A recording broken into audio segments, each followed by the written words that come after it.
Now I would like to invite guest of honor, Honorable Director IIM Raipur, Professor Ram Kumar Tukanji. Sir, please. Credit goes to you for that. So, in 2000, I think about 1990s, when I was doing my engineering, there was this, they would typically say that, look, in 25 years, oil will not be there anymore.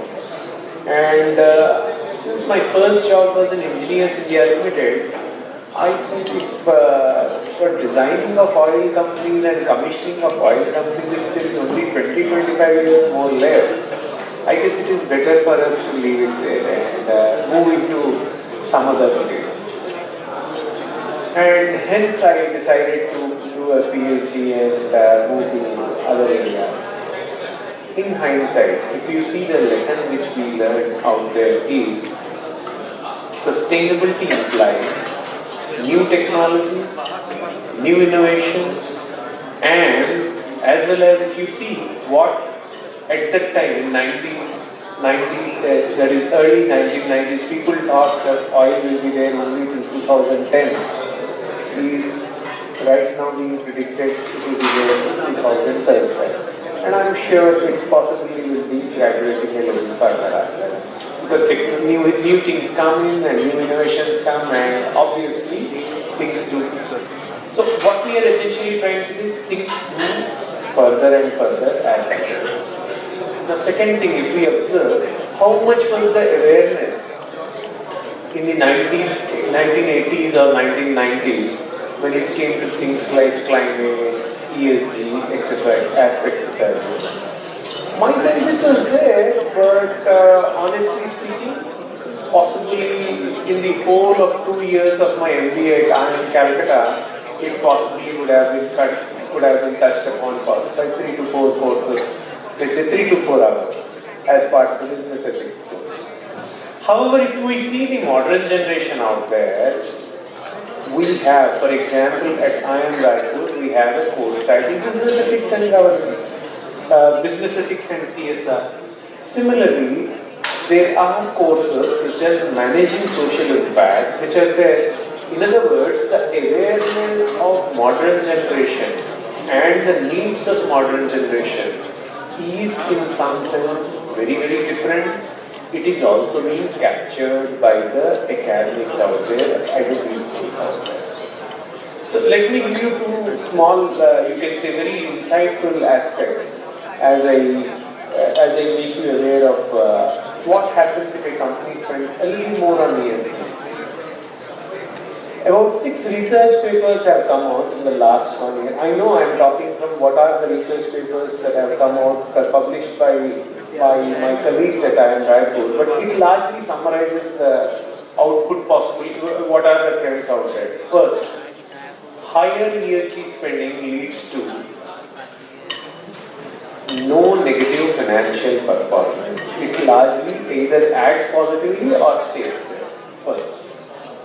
Second, higher ESG spending reduces the earnings management of the company.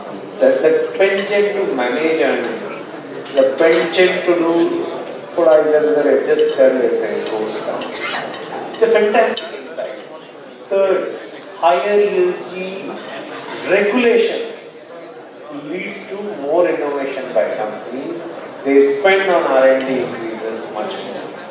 So if we observe things like CSR and even higher regulations towards ESG and aspects related to ESG focus, largely seems to be resulting in positive things out there. What do we mean by all this discussion? I mean to say that, look, corporates, when we think, typically we think they are driven by efficiency. Efficiency means what? Output should be more than input. But if you observe, possibly they have moved to the next stage of effectiveness. Effectiveness is what's the realistic goal we should be aiming at, how can we possibly do. And from there, as my previous speaker was pointing out, we've already moved to sustainability, to be specific, anthropocentric sustainability. If you look at UNDP and UN and their sustainability goals that are there are 17 of them. And if you see, they are all focused towards human beings, which is what we call as anthropocentric sustainability. Their whole focus is on human beings, human beings, human beings. What I would end by saying is, there is a move to a next level by talking about all systems sustainability, which possibly even the UN and aspects such as those have possibly not captured their measures, their SDGs and aspects such as this. For example, at what ideal size of, let's say, a company or a district or an entity would all the systems inside a certain ecosystem be automatically sustainable? There is literature. I will be honest in saying there is enough literature out there. A simple example I will give you. Smaller the size of district compared to the average size of a district in India, higher is their all systems sustainability. So if you observe, we also see that in policy making. If you see most of the states, you may saw it is political, you may think that it is politically driven, but it also is resulting in, they are creating more districts, let's say. So it is actually going to be positive from a perspective of all systems sustainability.